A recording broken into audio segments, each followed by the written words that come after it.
What's up, guys? How are you doing today? Today, we are going to talk about system design payment system.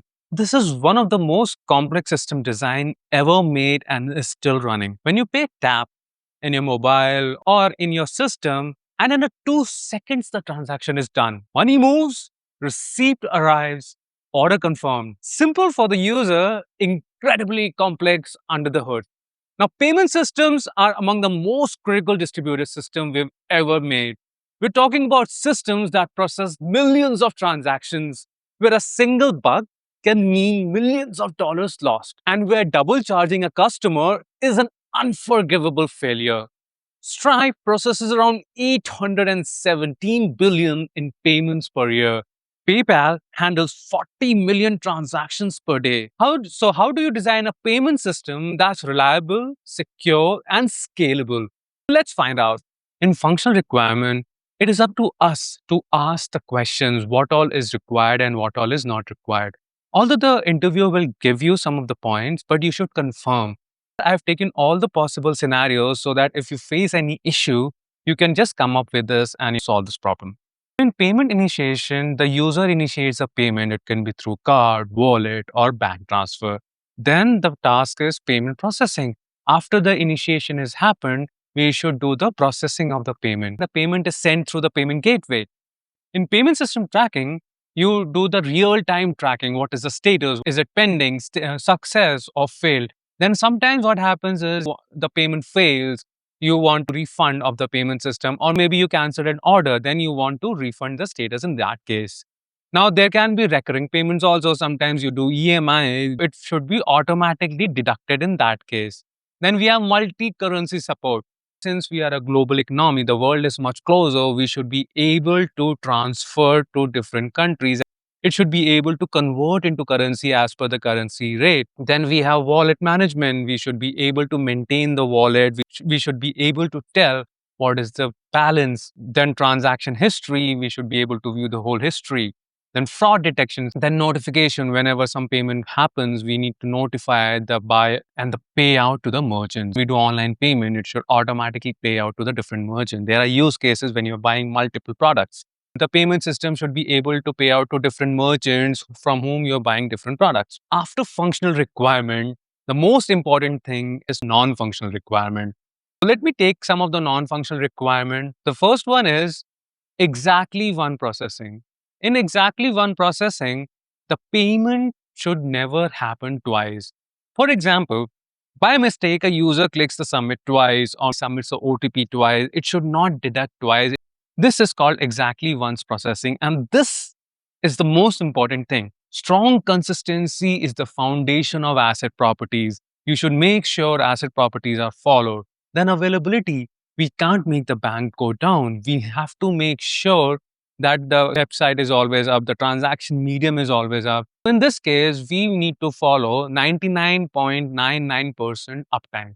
This means you can have a downtime of less than 1 hour in a year. Then latency, it should be less than 2 seconds. That is pretty much optimal for a payment system, because otherwise in fast processing system, it is less than 2 milliseconds. Durability, we should make sure we haven't lost the data anywhere. We're talking about money and the government authorities are involved in it. We should keep the history of all the transactions in the bank to the existence. Then we have security. We need to do end-to-end encryption, tokenization, PCI DSS compliance. As we discussed about the durability, it also comes with accountability. We should log every changes, whatever we are having, from where the money has been transacted to where it is being transacted and any charges.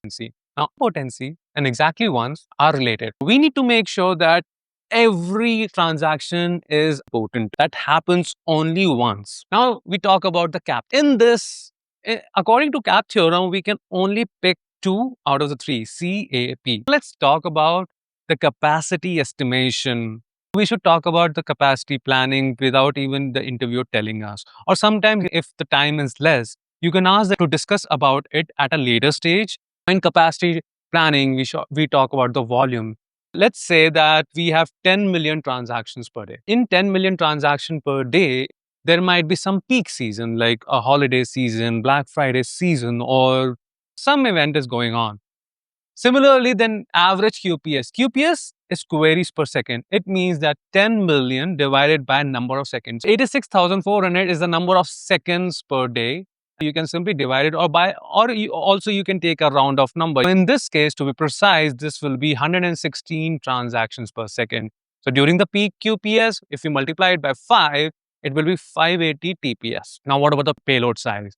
So average transaction record is around 2 KB. So if it is 2 KB, 10 million transaction record will turn out to be 20 GB per day. And then a 5-year retention period, we need to save the data for at least 5 years. That means we need at least 36 TB of storage space. Every transaction is in real time, and fraud detection model takes around 50 milliseconds or less to detect if it's a fraud or not. In peak time, we multiply it by 5, it becomes 580 TPS. This needs to handle at least 480 scoring requests per second. Now, the fraud detection system will determine what is the risk of this particular transaction. Is it high, low, or medium? And based upon that, it will take some action. There is notification service. There are 10 million transactions. It means 10 million notifications per day. And then the notification service need to be able to handle 116 messages per average. All right, guys. So till now, we've discussed about functional and non-functional requirement. Now let's move on to the next phase, that is the high-level design. Once you design that, then you can do the deep dive. Assuming there's a user or a merchant who's using your app, then the request goes through an API gateway. In the API gateway, we have a couple of things. One is the routing of the APIs, also the authorization and authentication. These two gateway might be combined at some places, or some places they might keep it differently depending upon the use case and the complexity of the authorization and authentication. Once this is done, you move to the payment service. All your requests after authorization goes to the payment service. This is a microservice. It could be based in any language. And there are few steps which take place before the actual transaction happens. The first is the idempotency store in Redis. Here, you store the order transaction ID in the Redis.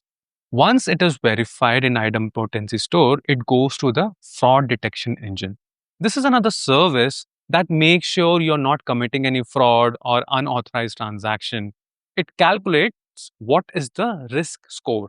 It classifies it into multiple segments, that is low, medium, and high. And based upon that, it takes the actions. If it is a high risk, then it goes for manual intervention. If it is medium, you might be asked for an OTP, or if it is a low. Now, why do we call it a double entry? So double entry is, for example, A is sending you $100 and then B is receiving $100. One entry will be A $100 and another entry will B receives $100. At the end of the day, when we calculate and total the transaction in a day, it makes sense. That is why the ledger entry is very important, where you do twice the entry for each transaction. And for that, we will be using PostgreSQL. PostgreSQL is a RDBMS. It is much preferred for these kinds of transactions. It can handle the load of the data. Now, the next service that comes is audit log or immutable logs. We want to do the logging service because this is for auditing purposes, for legal and compliance purposes.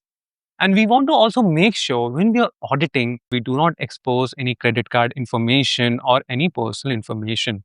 This is a very critical information. It has to be secured. For this purpose, we need to write very fast. There are millions of transactions happening. Maybe we can choose a database type that writes very fast because we don't want to read it very frequently, but we want to write it. In this case, we would like to use a write-ahead log kind of database, which appends entry in the database. Something like Hadoop or maybe Cassandra for this process. Then we have another parallel service, notification service. Whenever the transaction is processed or it is being sent and someone receives it, you should get a notification. And that happens through the Kafka. Notification service, async services, it is not a synchronous service. We are okay with sending asynchronous data.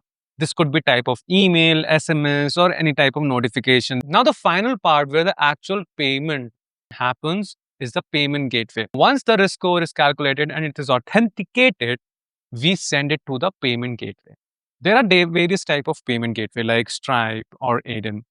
This is a layer between the actual service provider or the bank or the credit card and the user. These lie in the between. These are the system which processes and make sure that the payment happens. It can be not only Stripe and Adyen, you can also use PayPal services. Make sure the transaction is authorized and it is happening in a fair way. The payment gateway does the actual transaction to the payment service provider. It can be a bank or a MasterCard or maybe a Visa card. Now, the high risk scenario is either you block the payment or you send it for review manually by the user. That way, you make sure that you are not doing a fraudulent transaction or your system is not hacked.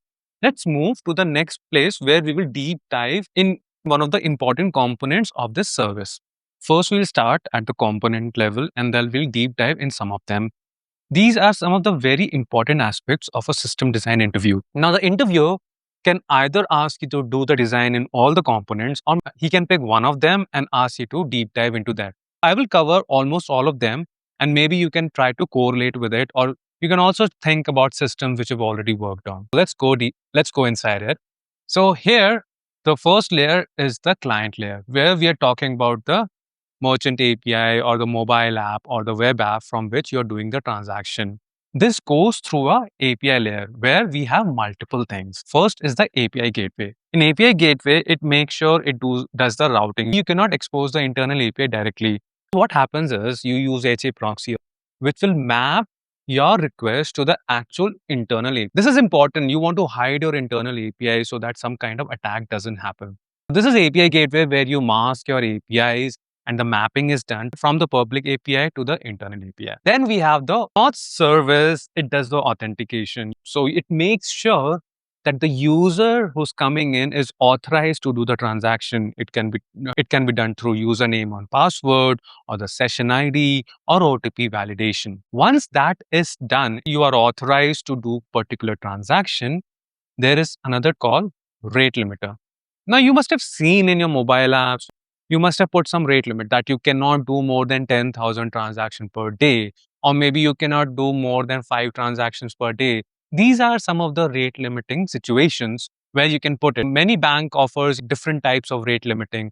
It is not only at user level, but at the application level also. From one banking transaction, you cannot do sometime maybe more than 1,000 transactions. And this depends on the use case. So if you are a normal user of a banking, you are expected to do maximum of 10 or 20 transactions in a day, not more than that. But if you are an e-commerce portal or a big company, there may be thousands and millions of transactions happening through your portal. So it depends what kind of customer are you, and based upon that, the rate limit is set. So rate limiting job is to limit how many requests can come from particular user at a particular time. There are multiple type of algorithms. I have prepared another video about rate limiting. You can go and watch that. That is a deep dive into rate limiting. Let's move to the next layer. Then we have 3 parallel layers that will be working here. The first one is the financial layer. Then second is the core payment layer. And the third one is the async layer. Now, the financial layer and the core payment layer are the most important. Whereas this is also important because you need to tell the user certain transaction has happened. But here we can have certain latency. Even if it is sent after 5 seconds, it's okay. But here the latency should not be there. It should be less than 2 seconds. And also, you need to make sure the transaction that is happening is in asset format. That is atomicity, consistency, integrity, and durability. You can Google search about asset transactions. That is very important. Or maybe in later videos, I can explain what are asset transactions. But for any transactions in banking to happen, you need to follow ACID. And this is very, very important. Let me write it down for you. It's ACID. This means atomic consistency, isolation, and durability. Please bear with my handwriting. It can be sometimes very bad. So I'll try to be much more. So let's go to the core payment layer. Core payment layer has the payment service. In payment service, it does a couple of things. One is it does the idempotency service where it makes sure that particular transaction is unique. Even if you click on the submit button or pay button twice, it will make sure that the payment is happening only once. That is why you must have noticed in your banking app or a payment gateway app, even if you click 3 times or 4 times, the transaction will happen only once. It will make sure that thrice payment doesn't happen. And if it's not the case, then it's a serious bug. Then we have fraud detection layer. The fraud detection layer, it identifies that it is a low, medium, or high risk application. It makes sure that only the low risk or the medium risk transactions happens. And then there's a payment gateway adapter, which connects to the real payment service like Stripe or PayPal, and inherently they connect to the banking services or master or visa card services. In this case, we most of the time use the Saga design pattern. We can use orchestration type. Next layer is financial service. In financial service, we do all the types of loggings. We make sure we have a ledger service, does the entry of the transaction. And in a ledger service, we have two entries. One is from and another is to. If A has transferred $100 to B, so there will be two entries. One is A transferred $100 to B, and another is B got $100 from A. This is important. You might be thinking this is a redundant data. No, that is not redundant data. We need to make sure the balance happens. Then we have the wallet service. Now, FX service is very important. Basically, the FX service is foreign exchange service. If you're doing an international transaction, there is always some charges which happens. If you transfer 100 rupees to an account in America, it will do some conversion based upon the exchange rate. And for doing that conversion, there is some charges that are incurred. It does two things. One is it does the foreign exchange conversion. After that, it does addition of the charges for the foreign exchange. This is done by FX service. Now the third service, that is a notification or the logging service. Now Kafka is kind of a message queue which stores millions of data and it has high availability. It stores the data in a streaming format and then it publishes the data. There can be multiple servers that can connect to this Kafka and get the logs and do various kind of services. For example, when Kafka publishes some data about transaction, the notification service can or read or pull data from it and send the appropriate notification to the different user. Now, the audit logger, if you want to do audit logging, this service can pull data from the Kafka and read it and push it into the audit logger. Reconciliation job is the most important thing. When you do the transaction in a wallet, suppose you send 100 rupees or $100 to some account and another account received 100 rupees and $100. Now, there is banking system. They have their own ledger system also, right? They also do the transaction. Now, at the end of the day, after every 24 hours or maybe 2 days, there is a reconciliation service where the bank sends a document. It is an encrypted document to your service, and then your service calculates the bank's data and your data and make sure that they are reconciling, they are equal. And if there is certain discrepancy, then an escalation happens with the bank.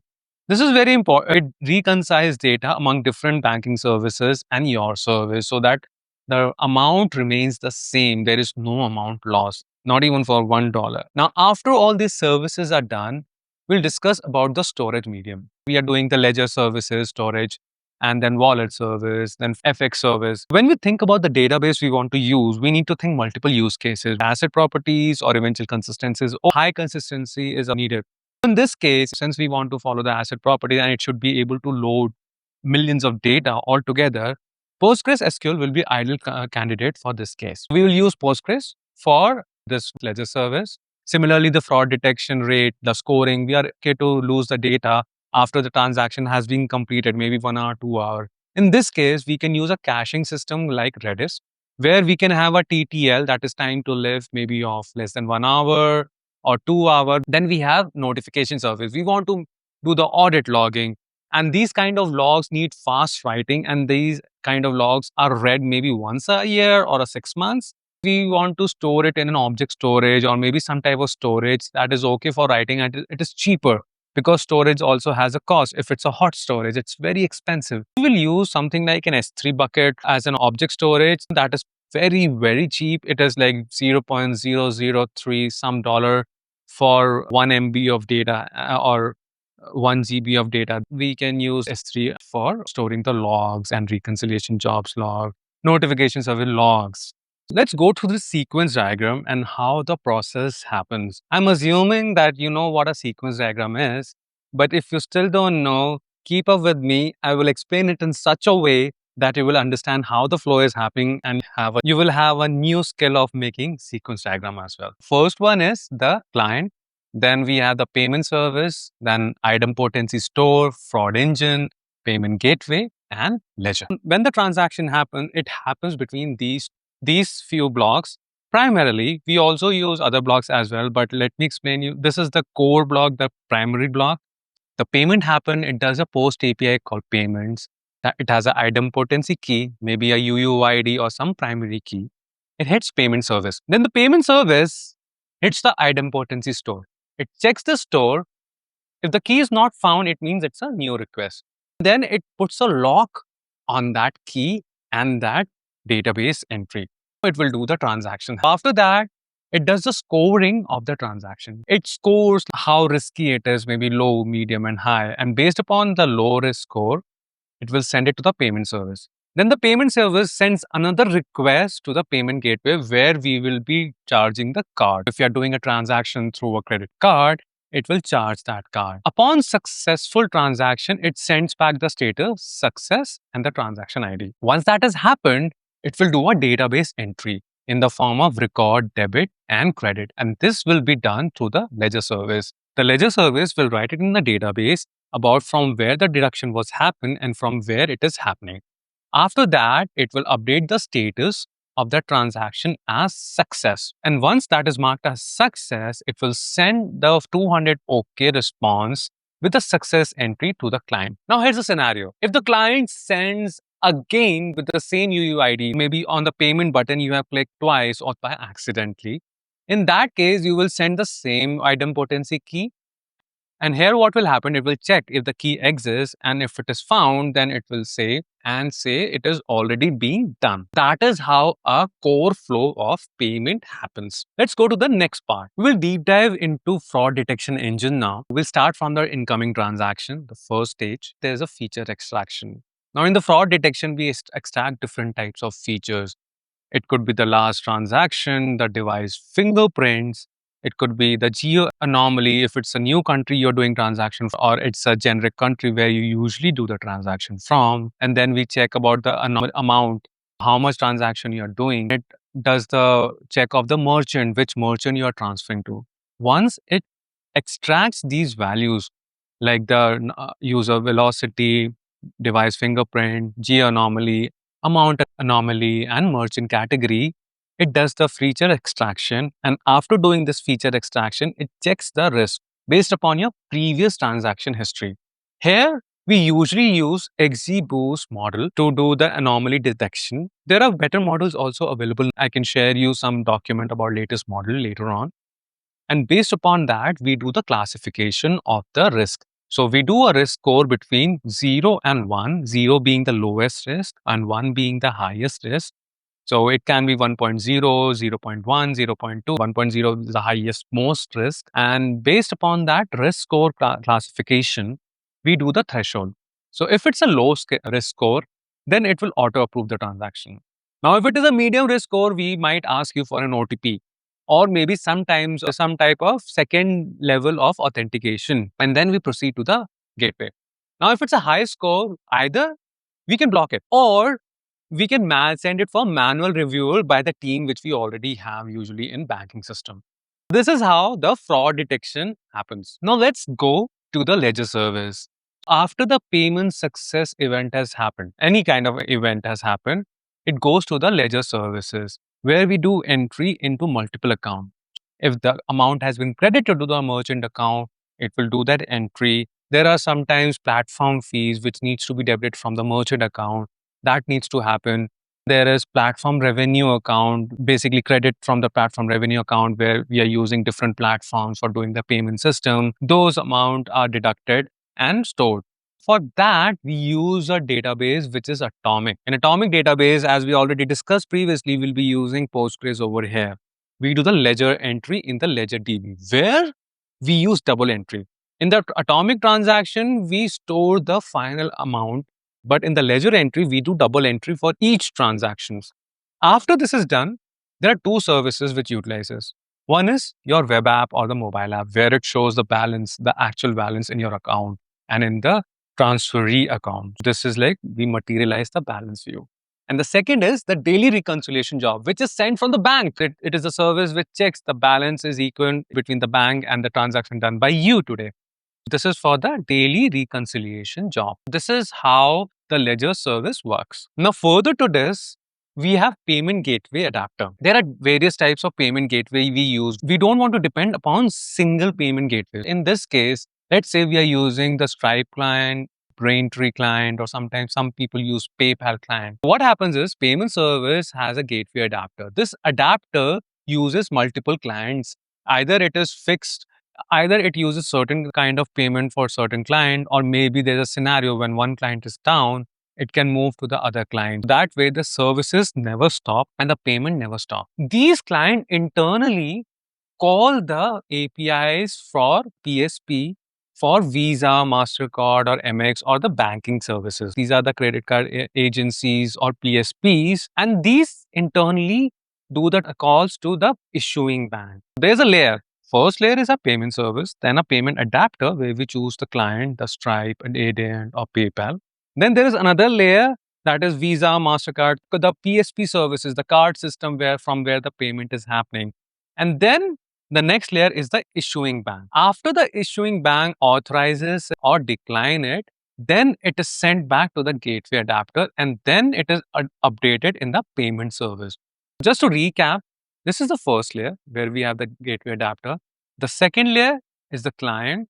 The third layer is the PSP service. The fourth layer is the bank, where actually the transaction happening after all the authorization and authentication and logging. After doing this deep level design, in a system level design, you're also expected to drill down a bit over the lower level design. They don't expect a deeper level, but they at least expect a basic level of lower level design so that they know that you have understanding of lower level design. In this case, I have made some tables like payment table, then ledger entries, and then refund. These are some of the major tables which we need to design. Although there might be many, but we can take 2 or 3 of them and then discuss about it. It will have a primary key as a payment ID, or UUID.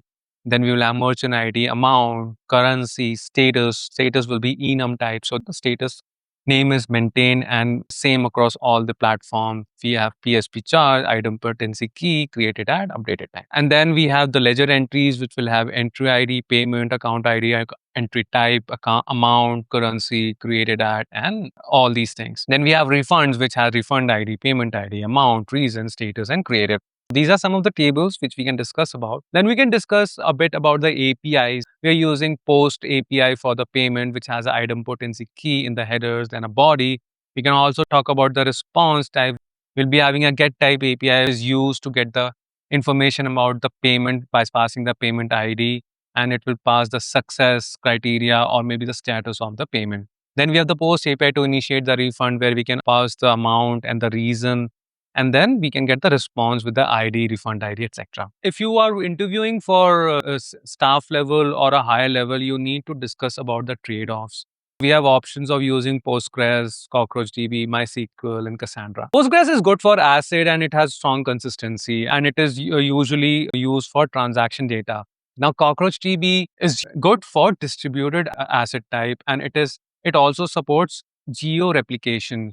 Although it has a higher latency than Postgres, now MySQL is widely used for ACID properties, but it has less feature than Postgres. That's why we compared MySQL and Postgres, and we did not use MySQL. Cassandra has high write throughput, but it is used for eventual consistency, and payment is the case where we don't want eventual consistency. We want very, very, very strong consistency.